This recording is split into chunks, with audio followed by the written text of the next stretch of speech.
በስመ አብ ወወልድ ወመንፈስ ቅዱስ አሃዱ አምላክ አሜን።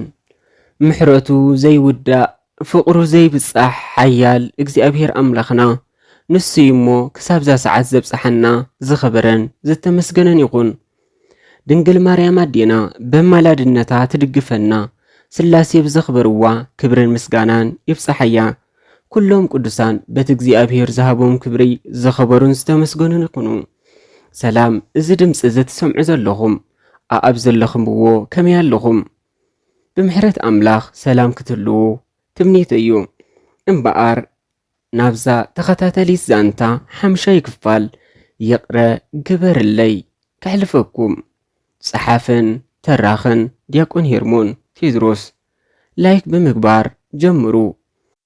ከምኡውን ኣብዛ ቻነል ዝዝርግሑ መሃሪ ጽሑፋትና ብቐሊሉ ምእንቲ ክትረኽብዎም ሳብስክራይብ ምግባር ኣይትርስዑ። ሓምሻይ ክፋል ይቕረ ግበርለይ። ዓንዶም መልእኽቲ ኣለካ። ናይ ምንታይ መልእኽቲ? ገዛ መኑእቱ ክበከየ ዓንዶምን ይህዋንን ፈርሑ። ብፍላይ ዓንዶም እንታይ መልእኽቲ እዩ? ካብ ሳራ ድዩ ካብ ዘርአ ኢሉ ተረበሸ። ፍሊሞን ነቲ ካልኣይ ገዛ ክዳን ክቕይር ኢሉ መፍታሕ ዓፀዎ። ቅሳነት ሳሮን በረኸት ከዓ ኣብ ሳሎን ምስ ኣቦኦምን ኣዲኦምን ኮፍ በሉ። ሄዋን ቆልዑታ ኣብቲ ሓደ ገዛ ክኣትውያ ደልያ ነራ፣ ግና ፍሊሞን ደንጉዮም። ኣብርሀት ሞባይላ መሰስ ኣቢላ እታ መልእኽቲ ካብ ሳራ እያ እንኩመ ስምዕዋ ኢላ ጥውቕ ኣበለታ። ዓንዶመይ ንዓኻ ትመስል ጽብቕቲ ጓል ኣምፂና ኣለና በለት ሳራ። ሄዋን ናይ ላዕላይን ታሕታይን ኣስናና ብትርላ ገበቶ። ብኽያት እታ ህፃን ተሰምዐ። ባባ እንኳዕ ብሰላም ኣተኻ፣ ከመይ ኣለኻ? ኣሕዋተይከ ከመይ ኣለዉ? ሰላም በለሊ ኢኻ ትብለካ ኣላ ጓልካ ምስ በለት ሳራ። ሄዋን ኣዒንታ ብሓዘን ዕምት ኣቢላ ኸፈተቶ። ዓንዶም ብጭንቀት ኣዕለበጠ።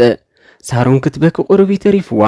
በረኸት እታ ቆልዓ ክትበኪ ምስ ሰማዓ መልሻ ሳራ ባባ እንኳዕ ብሰላም ኣተኻ ከመይ ኣለኻ ትብለካ ኣላ ጓልካ ምስ በለት ቀነአ። ነታ ህፃን ድማ ጸለኣ።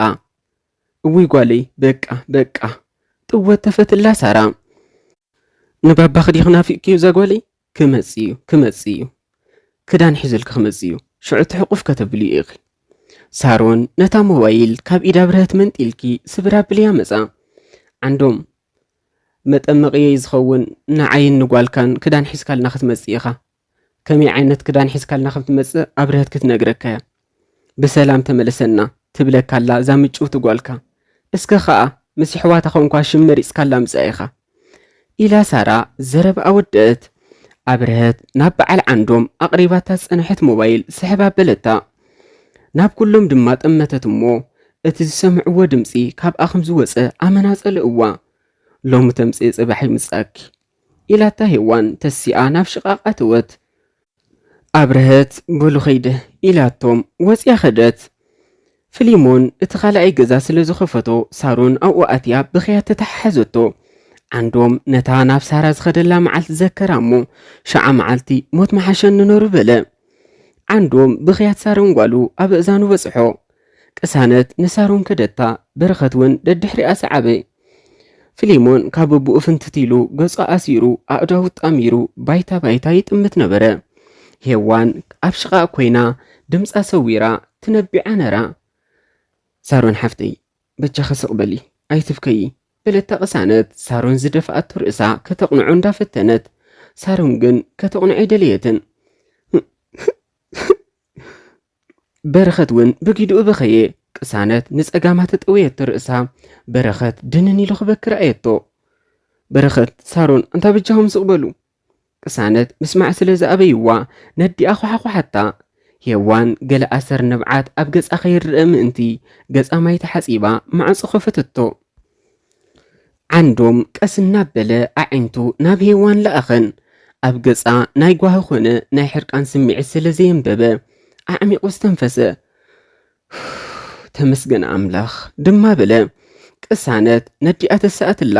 ሄዋን ናብ እዝኒ ሳሮን ቅርብ ኢላ ሳሮን ጓለይ ኣቦኸ ክትበኺ ስለ ዝሰምዓክ ዘሎ ሓዚኑሉ።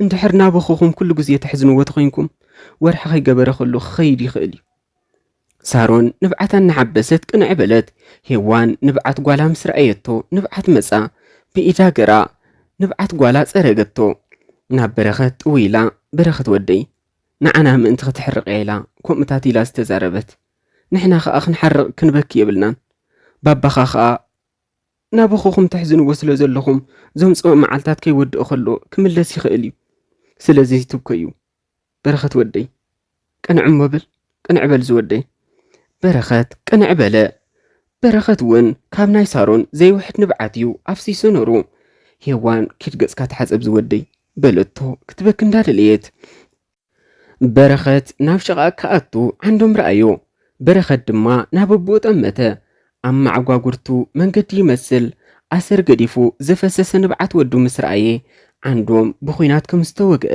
ቃንዛ ገበረሉ በረኸት ተሓፂቡ ወፀ ሄዋን እውን ነቢዓ ነራ ከም ዝተሓፀበት ዓንዶም ክጥርጥር ከኣለ ቅሳነት መኣዲ ቀረበቶሞ ኩላቶም ከበቡ ዓንዶም ጸሎት ገሩ ባርኾት ሃቦም ሳሮንን በረኸትን ናይቲ ዲኦም ተሕዝንዎ ኣለኹም ዝበለቶም ዘዘኪሮም ነቦኦም እናሰረቁ ይጥምትዎ ነበሩ ዓንዶም ብላዕባ በቃ ፀጊበ መዓስ በሊዕኻ ትፀግባ እንተ ዓንዶም በለቶ ሄዋን በቃ ይእኽለኒ በላ ዓንዶም ሄዋን ምብላዕ ኣቋሪፃ እንታዚኣ ኸመይ ዝበለት ሃለያ ወዲ ብኸመይ ኸተመሓዚ እያ ሄዋን ነብረህት ጸላኣታ መኣዲ ብዙሕ ከይተተንከፈ ተለዓለ ዓንዶም ሰንበት ከዛውረኩም እየ ክብሎም ስለ ዝቐነየ ፀሓይ ጠለስ ምስ በለት ኩላቶም ተታሒዞም ወፁ ዓንዶምን ሄዋንን ምስ ደቆም ብዘሕለፍዎ ግዜ ከም ዝተሓጎሱ ገጾም ይመስክር ነበረ ንገዝኦም እናተመለሱ ከለዉ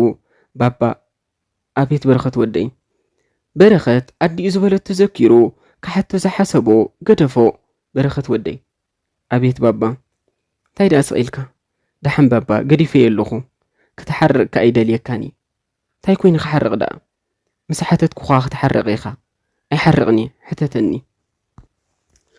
ቦላ ዓንዶም ብዛዕባ ምንታይ ከም ዝሓቶ ግን ኣይጠፍኦን ኣብ ዓዲ እንግሊዝ ምስ ኣተና እታኡ ዘላ ጓልካ ምሳና ድያ ክትዛውር ንሳኩ ካልኦት ኣሕዋታን ኣዲኣና ኣለውዋ ምስኦም እያ ክትዛውር ቅሳነት መለሰትሉ ከምኡ ዲ ባባ እዎ ከምቲ ሓፍትኻ ዝበለትካ እዩ ቦላ ዓንዶም ወርሑ ምስ ኣኸለ ነፍሱ መሊሱ ናብ እንግላ ተመለሰ ድሕሪ ሳለስቲ ሳራ ደወለትሉ ግና የልዓላን 4 ግዜ ዝኸውን ደው ኢላ መልዓል ምስ ኣበያ ብመሰንጀር እቲ ክዳን ባሒስካዮ ምጻእ ኢላ ፀሓፈትሉ ሳራ ዓንዶም ዝመለሰላ መልሲ ምስ አንበበት ብሕርቃን ትኾነ ጠፍኣ ዝተመላእኽዎ ክዳን የለን ኢሉ ይጽሒፍላ ሳራ ናብ ብርህት ደው ኢላ ንዓኣን ነታ ህፃን ጓላን ከምኡውን ነቶም ክልተ ደቃን ገራ ክዳን ክትሰደላ ነገረታ ዓንዶምን ዘርአን ድሕሪ ወርሕን ክልተ ቀነንዮም ንመጀመርታ ግዜ ገጽ ንገጽ ዝረኣዩ ዘለዉ ዓንዶም ናብቲ ዘርኢ ዝነበረሉ ቦታ ከኣቲ ከሎ ምስ ጠመተ ካልኣይ ግዜ ናብኡ ገጹ ቆሊሕሉ ይጠመተን ዘርአ ግን ብዙሕ ግዜ ናብ ዓንዶም የቆምት ነበረ ናይ ምሳሕ ግዜ ምስ ኣኸለ ዓንዶም ቀዲሙ ወፀ ዘርአ ኣብታ ዓንዶም ኮፍ ዝበሎ ምስኡ ኮፍ ምባል ኣፍርሖ ፈሊጥኒ ድዩ ዋላ ዘይፈለጠኒ ግና ፈሊጥኒ እዩ እሞ እንታይ ደኣ ምግባር ይሕሸኒ ወይ ኣብ ገለ ኸይኣቱ ኣብ ካልእ ቤት መግቢ ኸይዱ ተመስሐ ዓንዶም ተመሲሑ ቁርባ ዓሪፉ እታ ሰዓት ምስ ኣኸለትሉ ናብ ስርሑ ከኣቱ ዘርአ እውን ስጉም እናበለ ከኣቱ ኣብ ኣፍ ደገ ተራኸቡ ዘርአ ስንብድ በለ ካብ ፈታውየይ ደኣ ሓልወኒ እምበር ጸላእየስ ባዕለይ ኣለኽዎ ድዮም ዝበሉ ዓርክኻ በላዒኻ ሰታይኻ ሓዳርካ ኸፈርደስ ክፅዕር ምስ ሰበይትኻን ደቅኻን ክፈላለየካ ሕኩ ክብል ከሎ እሞ ከዓ ዓርከይ እናበለና ፀውዓካ ሓቆም እዮም እቶም ኣቦታት ካብ ከም ዝፈታዊ ዝመስል ሰይጣን ሓልወና ክብሉ ድሓን ብዘምስል ርእሱ ነቕኒቑሉ ዓንዶም ኣተወ ዘርአ ኣፉ ኸይከፈተ ሰላሒሉ ናብ ቦታ ስርሑ ሓለፈ መን ግን ነጊርዎ ብኸመይ ፈሊጡ ዘርአ ኣብ መደቀሲኡ ኮይኑ ዓንዶም ብኸመይ ከም ዝፈለጠ ክፈልጥ ክሓስብ ጀመረ እታ ሰንበት ቢራ ክሰትዩ ዝወዓሉላ መዓልቲ ዓንዶም ኣስናኑ ክሓራቅም ከም ዝወዓለ ከም ቀደሙ ይስሐቐን ይፃወትን ከም ዘይነበረ ዘርአ ዘከረ ብሕቁኡ ደቂሱ ዝነበረ ዘርአ ሓፊሉ ተስአ እዋ እቲ ኻራስ ሽዑ ክወግኣኒ ኢሉ እዩ ንኽሽነ ምፂዎ ነይሩ ዘርአ ከም ፍጥፍጥ ደለየ ዓንዶም ነቲ ብመንግስቲ ዝተመደበሉ ጠበቓ ገዲፉ ብገንዘቡ ካልእ ንፍዕ ጠበቓ ገሩ ፈጣሪ ተሓዊስዎ ምስ ሰበይቱን ደቁን ክተሓቋቐፍ በቕዐ ዘርአ ንዓንዶም ምርኣይ ሓፊርዎ ግዜ ስርሑ ካብ ናይ ቀትሪ ናብ ናይ ለይቲ ይቐይርዎ ሄዋን ደቃ ናብቲ መዘናግዒ ናይ ቆልዑት ንኸወስድዋ ምስ ሓተትዋ ሕራ ኢላ ሒዛቶም ወፀት ፍሊሞን ግና ምስ ዓርኽቱ ክዛወር በይኑ ይኸይዱ ነሩ ሳሮንን በረኸትን ሰለል እናበሉ ክፃወቱ ከለዉ ቅሳነት ምስ ኣዲኣ ኮፍ ኢለን ነበራ ሓንቲ ቀያሕ ዕድሚኣ 3 ዓመት ዝበፅሕ ናጎየየት ክትሓልፍ ኣብ ቅድሚ ሄዋንን ቅሳነትን ትወድቕ ሄዋን ስንብድ ኢላ ጓለይ ኢላ ኣልዓለታ እዋይ ኣነ ጓለይ ኣንተ ደሓን ድያ እናበለት ነፍሰ ጾር ሰበይቲ መፀት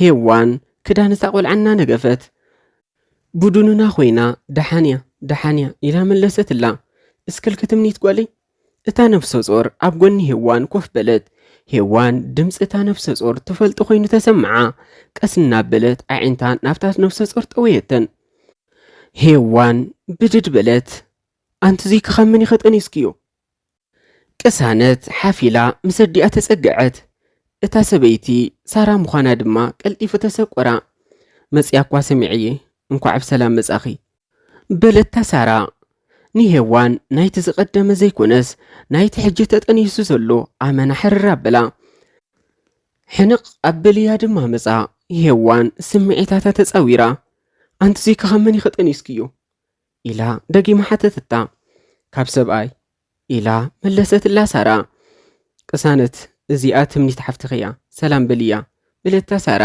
ናብቲ ኣዒንታ ፍሪሪ ተብል ዝነበረት ጽብቕቲ ቆልዓ እንዳጠመተት ቅሳነት ኣስቀጣበለት ኣኺልክ ከም እንስሳ ካብ ዝረኸብክዮ ትወልዲ ደቀይሲ ቦቦናደን ማሚቖም እዮም ዝዓብዩ ዘለዉ ወይሊ ኽዳእ ደቅኸ ካብ 4-3 ሰብኡ ዝተወልዱ እምበር ብዘይ ኣቦ ዝዓብዩ ዘለዉ ኢላታ ሄዋን ደቂ ሒዛ ንገዝኣ ተመርቀፈት ሄዋን ርእሳ ሓመመት ዓንዶም ምስ ዓርኽቱ ክዘናጋዕዩ ወፂኡ ነሩ ቅሳነት ስለ ዝደወለትሉ ቀልጢፉ መፀእ ሄዋነይ እንታይ ኾንኪ ርእሳ ብጨርቂ ገራያ ኣሲራቶ ነራ እዚ ሕጂ ተጠኒሱ ዘለኸናትካ ዲ በለቶ ኣዒንታ ዓሚታ 6 ክፋል ይቕፅል ክቡራት ሰማዕቲ እዛ ዛንታ ፈቲኹማ ተሊኹም ትምህርቲ ኣለዋ እንተኢልኩምዋ ላይክ እሞ ግበሩ ናብ ብዙሓት ክትባፅሕያ ሳብስክራይብ ዘይገበርኩም ድማ መሃሪ ጽሑፋትና ብቐሊሉ ክትረኽብዎም ከምኡ ድማ 6 ክፋል ዝርግሕ ምስ ኣበልናያ ብቐጥታ